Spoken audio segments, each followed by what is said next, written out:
Hello and welcome to your daily dose of Lambdog. I'm your host, Lambdog76. This, as you can see, it's as of this recording, it is a Friday, July the 4th, 2014, should you be watching this later.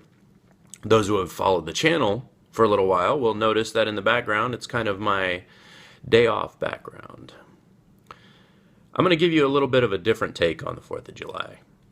Many of my peers on YouTube and friends on Facebook and things like that have posted things about, oh, government, keep in mind that what the 4th of July is all about. And we're definitely thinking about that today. But I want to talk about the economics of holidays and the workplace and how it's changed. During the depths of the recession, we began to notice in my field the benefits slowly but surely whittling away. And, Labor Day, we had to work. Memorial Day, then it was Memorial Day, you had to work, or vice versa.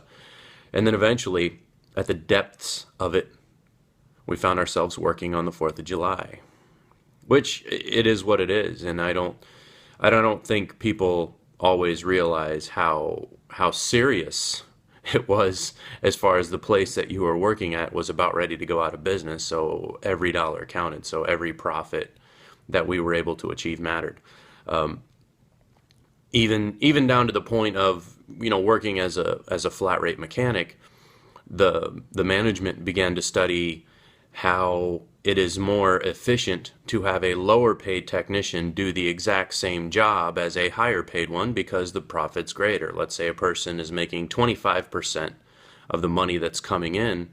Well, if you can get a person to work for 17% of the money that's coming in for his or her labor, then that's just more money. And there was actually a whole field that centered around maximizing that efficiency. This 4th of July, I would like to point out, marks I'm not going to say an end to that theory, but a reduction in it. And people are beginning to pay for talent once again, and it's something that I certainly wave the flag for. Whenever they talk in the meetings like, well, if we can get so-and-so to work for $12 an hour, that's better than having to pay such and such $27 an hour. And then I try to be quick as I can to stand up and say, well, here's the thing, such and such at $27 an hour is a much more talented person. And you want that type of talent, you're going to have to pay for it. Otherwise, you're going to be just scraping the barrel of what's left as opposed to growing the business, and that's what we're trying to do here.